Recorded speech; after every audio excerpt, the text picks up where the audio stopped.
Terpaksa menjadi gadis malam. Bab 005. Tidak perlu Kak, jam pulangku tidak menentu. Dan lagi pula tempat Kak Adam pasti jauh dari sini, tolak Kirei. Oke deh, tapi kalau kamu berubah pikiran, kamu telpon aja aku, gak usah sungkan. Dan hanya dijawab anggukan saja oleh Kirei. Di dalam mobil mewahnya Sam sedari tadi memperhati interaksi mereka. Yang sangat jelas nampak di depan mata Sam. Seketika hawa di dalam mobilnya berubah menjadi panas, tatapannya pun sangat tajam mengarah kepada dua orang itu. Roy, apakah AC di mobil ini rusak? Kenapa rasanya panas sekali? Apa kau tak mengeceknya dulu? Tanyanya kepada Roy, yang pada kenyataannya AC mobilnya itu berfungsi dengan baik bahkan dingin. Hanya saja mungkin hati Sam yang sebenarnya sedang kepanasan. Tidak Tuan, AC-nya berfungsi dengan baik dan dingin, saya tidak merasakan hawa panas seperti yang Anda maksud. Jawab jujur Roy. Sial. Siapa laki-laki itu? Berani sekali dia menatap dan memegang kupu-kupuku. Ucap Sam dengan nada emosi. Akhirnya selera makan Sam pun hilang dan moodnya pun berantalkan berubah menjadi emosi. Roy, jalan saja, aku ingin segera kembali ke rumah. Ucap Sam dengan wajah datarnya. Apakah Anda tidak jadi makan di sini Tuan? Tanya Roy untuk memastikan. Tidak Roy, mendadak perutku tidak berselera lagi makan.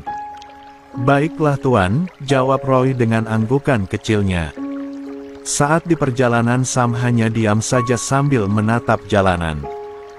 Hatinya masih begitu panas mengingat interaksi Kirei dengan laki-laki itu. Roy, aku ingin kau mencari tahu siapa laki-laki yang bersama Kirei tadi. Ucap Sam dengan tegas. Baik Tuan, akan segera saya selidiki, balas Roy yang mengerti kalau tuannya itu sedang cemburu, tapi gengsi. Roy hanya bisa berucap dalam hati. Roy pun hanya bisa terkekeh melihat ekspresi wajah Sam lewat kaca spion di depannya itu. Makanya bos kalau cinta dan cemburu itu bilang, jangan hanya dipendam saja. Ucap Roy yang pasti hanya bisa dia katakan dalam hati, hehe. 35. Pagi hari ini Kirei merasa tubuhnya sudah mulai fit kembali, mual yang dirasakannya setiap pagi sudah sedikit berkurang. Kirei mulai membersihkan dan merapikan kosannya itu, sebelum akhirnya dia membersihkan dirinya sendiri. Kirei sudah berdandan rapi dengan memakai dress hitam panjang dan outer bermotif sebagai luaran yang menutupi tubuh bagian atasnya. Hari ini Kirei berencana akan mengunjungi makam sang ibu. Karena kebetulan hari ini tidak ada jadwal mata kuliahnya. Kirei sudah berada di pusara sang ibu, dia menaburkan bunga dan menyiraminya dengan air.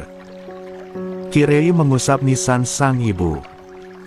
Bu Kirei datang, Kirei sangat rindu sekali pada ibu. Kirei rindu bercerita dengan ibu tentang banyak hal yang Kirei lakukan dan lewati. Ucap Kirei yang mulai meneteskan air matanya. Bu, maafkan Kirei yang sudah mengecewakan ibu dan mungkin ibu malu memiliki anak seperti Kirei. Rei belum bisa membuat ibu bangga di sana, apalagi kondisi Rei yang sekarang sedang mengandung tanpa suami. Hiks. Tangis Kirei-nya pun semakin pecah, saat menceritakan dirinya di pusara sang ibu. Sementara di luar sana yang jaraknya tidak jauh dari pemakan itu Sam hanya bisa melihat Kirei yang menangis terseduh-seduh, tanpa bisa mendengar apa yang diceritakan Kirei di makan ibunya itu. Sam pun menatap iba pada Kirei, tapi saat ini dia belum siap untuk menemui gadis itu. Entah karena gengsi atau rasa bersalah sehingga Sam tidak punya nyali untuk menemui Kirei. Flashback. Pagi-pagi sekali Roy sudah datang ke tempat Sam, dan mereka pun sarapan bersama. Setelah itu Roy masuk ke ruang kerja bosnya yang berada di tempat itu, untuk memberikan info yang sudah dia kantongi. "Tuan, saya sudah mendapatkan info tentang laki-laki yang bersama Nona Kirei kemarin. Dia bernama Adam, anak seorang pengusaha perusahaan X, yang cukup terkenal juga. Dia memang satu kampus dengan Nona Kirei, dan..." Roy menggantung sejenak ucapannya, karena dia yakin bosnya itu pasti akan emosi ketika mendengar fakta yang akan diungkapkannya. "Dan, apa Roy, kenapa kau mendadak bisu?" ucap Sam yang tidak sabar mendengar info penting itu. Dan ya, sepertinya laki-laki itu menyukai Nona Kirei, karena dia terus berusaha untuk mendekati Nona Kirei, dan 2 kali dia memberi tumpangan kepada Nona Kirei. Bahkan menurut penuturan penjaga kos di sana, laki-laki itu juga pernah sekali mendatangi Nona Kirei ke kosannya dengan membawakannya makanan. Ucap Roy panjang lebar memberikan info tersebut kepada Sam.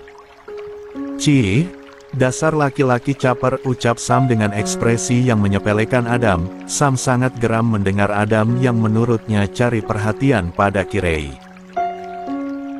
Setelah mendengar penuturan fakta tentang Adam dan Kirei dari mulut Roy, membuat Sam semakin busa, sehingga pagi itu dia meminta Roy untuk mengantarnya ke kosan Kirei. Tapi saat Sam sampai di sana, Sam malah melihat Kirei yang sedang berjalan keluar menaiki taksi. Dan akhirnya Sam pun diam-diam mengikuti arah kemana Kirei pergi. Flashback off. Setelah menumpahkan keluh kesahnya di makam sang ibu, Kirei merasa perasaannya lebih baik. Dan dia pun ingat pada tujuannya setelah ini, ya Kirei ingin pergi ke rumah sakit untuk memeriksakan kandungannya, karena semenjak dia mengetahui dirinya hamil, Kirei belum pernah memeriksakannya ke dokter. Entah mengapa Kirei begitu excited dan tidak sabar mengetahui kondisi janinnya itu.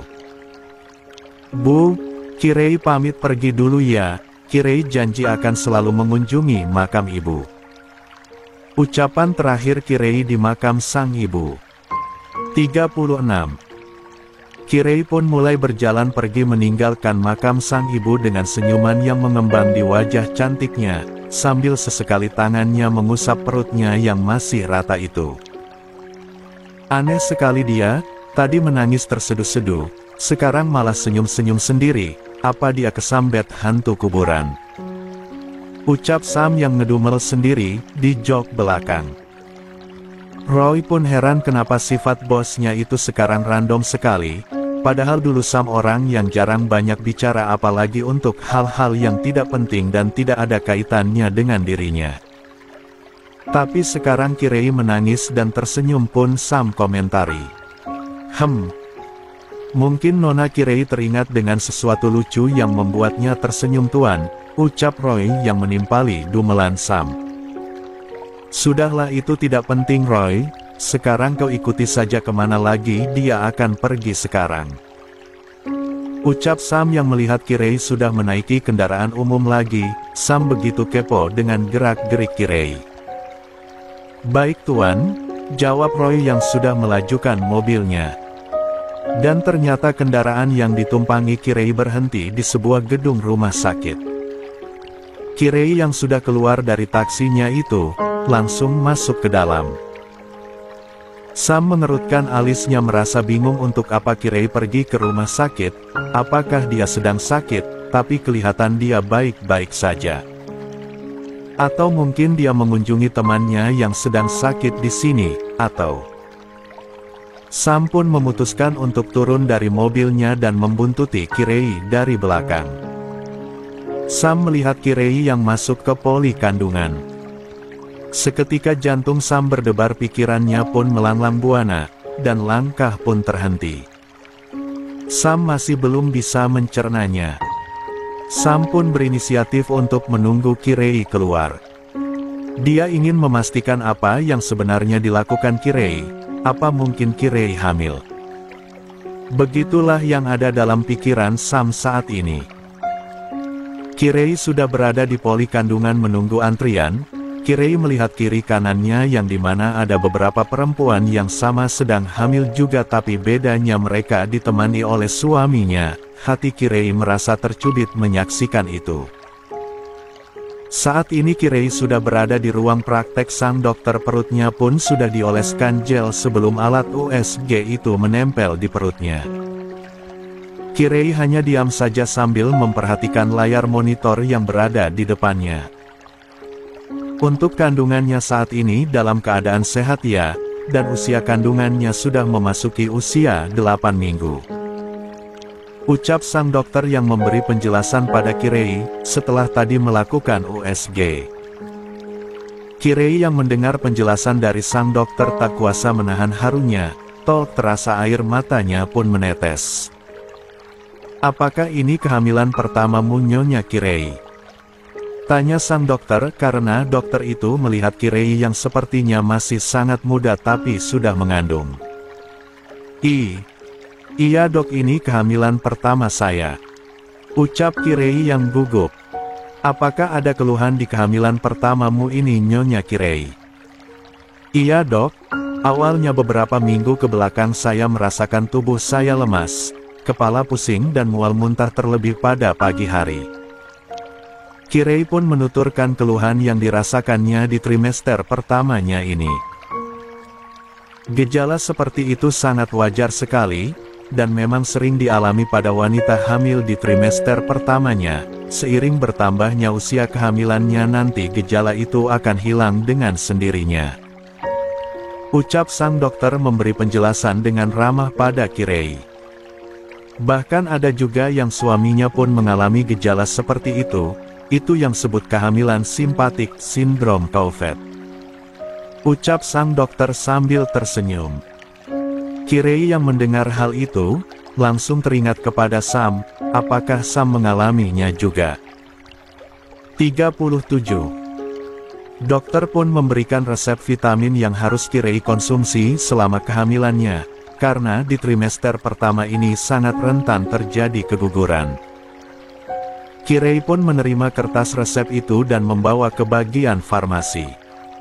Saat Sam masih berdiri gelisah menunggu Kirei yang belum keluar juga, tiba-tiba saja handphone yang berada di sakunya berbunyi, dan tertera sang penelpon itu adalah ayahnya sendiri yang sudah beberapa tahun ini menetap di luar negeri. Sam pun terpaksa mengangkat sambungan telepon itu dan menepi mencari tempat yang tak terlalu ramai. Saat Sam berjalan keluar untuk mengangkat teleponnya, berbarengan dengan Kirei yang berjalan ke arah farmasi, Kirei melihat jelas Sam yang tampak dari belakang itu. Walaupun tidak bisa melihat wajahnya, tapi Kirei masih dapat mengenali postur tubuh lelaki itu. Tuan Sam, ucap Kirei dengan pelan antara yakin dan ragu bahwa itu Sam. Apakah Tuan Sam? Monolog Kirei. Ah sudahlah, lagi pula kalaupun memang benar orang itu adalah Tuan Sam, aku mau apa juga. Meminta pertanggungjawaban darinya tidak mungkin, dan mungkin dia saja sudah lupa denganku.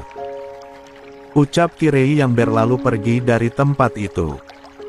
38. Setelah menebus dan mendapatkan vitaminnya, Kirei memasukkan vitamin itu ke dalam tasnya beserta foto USG janinnya yang baru dia dapat tadi. Kirei pun keluar lewat lobi samping, bukan lobi utama pas saat dia masuk. Kirei pergi meninggalkan rumah sakit itu, untuk langsung ke tempat kerjanya. Sam yang sudah selesai berbincang dengan ayahnya itu, memasukkan lagi handphonenya ke dalam saku celananya, dan masuk ke dalam untuk mencari Kirei yang sampai saat ini belum dia lihat. Kemana dia? Kenapa lama sekali? Monolog Sam, yang tidak tahu bahwa Kirei sudah pergi. Akhirnya Sam pun mencoba mencari Kirei ke setiap sudut di rumah sakit itu, dan hasilnya nihil, dia tidak menemukan Kirei. Sial. Apa jangan-jangan dia sudah pergi, ucap Sam yang kesal. Sam pun berlalu pergi dari rumah sakit itu, dan masuk ke dalam mobilnya lagi. Roy yang melihat Sam masuk ke dalam mobil dengan wajah masamnya itu, hanya bisa menebak bahwa bosnya itu sedang kesal, tapi Roy tidak tahu apa penyebabnya yang membuat Sam seperti itu. "Jalan Roy, kita langsung ke kantor saja," usap Sam dengan datar. Pikirannya benar-benar kalut, dan dipenuhi dengan pertanyaan apakah Kirei hamil. Dan apakah itu berarti benihnya? Kirei sudah mulai bekerja seperti biasanya, dia melayani para pengunjung di restoran itu. Ya, Kirei memang gesit saat bekerja. Di tempat lain saat ini Sinta sudah selesai berdandan, dia berencana akan makan di restoran tempat Kirei bekerja tanpa memberikan tabu Kirei. "Mau, Pah. Sinta jalan dulu ya, mau ke tempat teman," pamit Sinta kepada kedua orang tuanya. Sinta pun pergi dengan diantarkan supir di rumahnya. Dan tak kalah dari Sinta, Adam pun sudah berpenampilan tampan hari ini.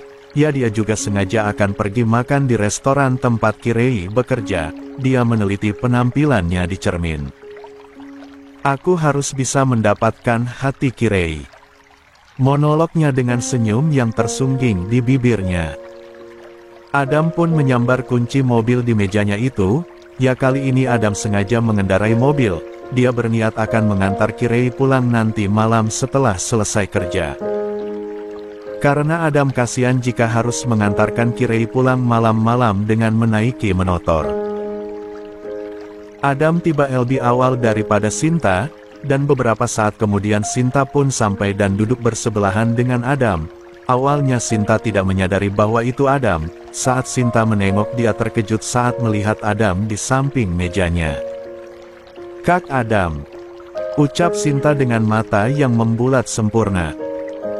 "Hai Sin, kamu di sini juga," balas Adam yang tidak menyangka jika Sinta berada di sana juga, bahkan bersebelahan dengannya. "Iya kak, aku sengaja makan di sini, sekalian mau ketemu dengan Kirei, hehe," ucap Sinta sambil tersenyum menampilkan giginya. "Oh sama dong, aku juga lagi makan di sini," bohong Adam, yang padahal dia juga sebenarnya ingin bertemu dengan Kirei. "Tapi aku sengaja gak ngasih tahu Kirei kalau aku kesini kak, biar surprise gitu hehe." 39. "Oh, Kirei pasti seneng sih kedatangan kamu," balas Adam, yang berpikir pasti rencananya akan gagal kalau ada Sinta. Sin, aku gabung di meja kamu aja ya, biar ada temen." "Boleh kak, boleh banget malah hehe," balas Sinta dengan senang hati. Tak lama Sinta pun melambaikan tangannya ke arah Kirei yang berdiri di depan setelah mengantar pesanan pengunjung. "Rei," panggil Sinta. Kirei pun langsung menoleh ke arah sumber suara yang tidak asing itu dan sedikit berlari menghampiri Sinta. "Sin, kok kamu gak ngabarin aku kalau kamu datang ke sini?" ucap Kirei setelah melepas pelukannya itu. "Bukan surprise dong kalau aku kasih tahu kamu," balas Sinta sambil tertawa. Kirei pun baru menyadari kalau ternyata ada Adam juga di situ. "Kamu bareng sama Kak Adam juga?" tanya Kirei. "Nggak," ucap Adam. "Nggak kok," ucap Sinta dan Adam secara bersamaan. Kirei pun tersenyum melihat kekompakan Sinta dan Adam. "Oke deh, sekarang aku akan melayani kalian berdua dengan senang hati," ucap Kirei dengan senyuman manisnya. "Jadi kalian mau pesan apa?" ucap Kirei sambil memberikan buku menu, dan menawarkan menu bestseller di restorannya itu. "Tapi aku maunya makan ditemani kamu juga Rei please," ucap Sinta dengan kedua tangannya yang mengatup. "Gak bisa Sin, aku di sini kerja," tolak Kirei yang tidak enak hati. "Nanti biar aku minta izin ke manajer kamu Rei," ucap Adam yang menimpali permintaan Sinta. Karena Adam tahu manajer restoran itu teman ayahnya. Jadi mudah bagi Adam untuk meminta izin waktu. "Kirei. Yeay. Makasih ya kak. Akhirnya kita bisa makan bareng deh," ucap Sinta yang merasa senang bisa makan bersama dengan Kirei dan Adam tentunya. Sinta pun memesan menu yang paling best seller di situ, karena dia tahu Kirei pasti akan memesan menu yang biasa karena tidak enak pada dirinya. Begitupun dengan Adam yang beberapa kali menawarkan Kirei berbagai menu yang paling mahal. Tapi Kirei menolaknya dan hanya menerima menu yang dipesankan oleh Sinta. Mereka pun mulai memakan pesanannya itu, sambil berbincang dan bercanda tawa. Adam sangat senang melihat Kirei makan dengan lahap, ya walaupun Kirei karyawan di situ, tapi bukan berarti Kirei bisa makan hidangan mahalnya. Enak banget ya Sin udangnya, ucap Kirei. Iya Rei cuminya juga enak, kepiting juga enak pokoknya semuanya best, balas Sinta sambil mengacungkan jempolnya. Kalian kalau masih mau ada yang dimakan pesan lagi aja, tawar Adam. Tidak perlu Kak, aku sudah kenyang. Tolak Kirei. Iya Kak perut kita sudah kenyang banget, rasanya aku begah hehe. Kirei dan Sinta pun tertawa. Adam hanya menggelengkan kepalanya sambil tersenyum melihat kedua sahabat itu. 40. Kirei pun sudah beranjak pergi meninggal Sinta yang masih di mejanya menunggu Kirei selesai mengerjakan pekerjaannya, karena Sinta berniat akan mengajak Kirei pulang bareng. Kirei pun mulai membereskan pekerjaannya, yang ternyata menumpuk, karena salah satu karyawan izin pulang duluan dengan alasan sakit. Bahkan Kirei harus membantu pekerjaan di dapur juga, walaupun lelah tapi dia kasihan melihat teman kerjanya yang masih belum menyelesaikan pekerjaannya. Rei kita pulang bareng ya, aku telpon supirku dulu untuk menjemput kita. Ucap Sinta sambil menekan handphonenya untuk menghubungi supirnya. Dan ternyata supirnya itu sedang berada di luar bersama ayahnya. Ibunya Sinta menyarankan untuk Sinta menaiki taksi saja. Ya Rei supirku sedang pergi bersama ayah gimana dong? Gak apa-apa Sin kita bisa naik taksi saja ini sudah malam GK perlu antar aku. Biar aku yang antar kalian saja, ini sudah malam bahaya perempuan menaiki kendaraan umum sendirian malam-malam begini. Ucap Adam, yang memang berniat mengajak Kirei pulang bareng. Akhirnya Kirei dan Sinta menyetujuinya. Entah mengapa tiba-tiba saja Kirei merasakan badannya tidak enak, kepalanya pusing. Dan keringat dingin pun mulai bercucuran di keningnya. Apa mungkin karena tadi Kirei bekerja lebih banyak? Rei kamu kenapa kok wajahmu mendadak pucat begini, ucap Sinta yang khawatir melihat kondisi Kirei saat ini. Aku gak apa-apa kok Sin, ucap Kirei yang sudah sedikit lemas. Dan pas saat mobil Adam tiba di lobi depan tempat mereka menunggu, tiba-tiba saja tubuh Kirei luruh ke lantai. Adam dengan sigap menopang tubuh Kirei sehingga tidak terbentur ke lantai. Spontan Sinta sangat panik melihat Kirei yang pingsan. Rei, bangun Rei. Kamu kenapa? Ucap Sinta sambil menepuk-nepuk pipi Kirei. Kak gimana ini? Tanya Sinta pada Adam. Kita bawa saja ke rumah sakit Sin, aku takut terjadi apa-apa pada Kirei. Balas Adam yang tidak kalah panik juga. Adam pun membawa mobilnya dengan kecepatan tinggi. Sampailah mereka di rumah sakit, dan Kirei dilarikan ke ruang IGD. Adam dan Sinta menunggu dengan rasa khawatir di luar. Bahkan Sinta terus mondar-mandir sudah seperti setrikaan. Dokter pun keluar menghampiri mereka. Apakah Anda suami pasien? Ucap sang dokter kepada Adam. Sontak saja pertanyaan dokter itu membuat Sinta memalingkan pandangannya pada Adam. Mereka saling tatap dengan ekspresi wajah kebingungan.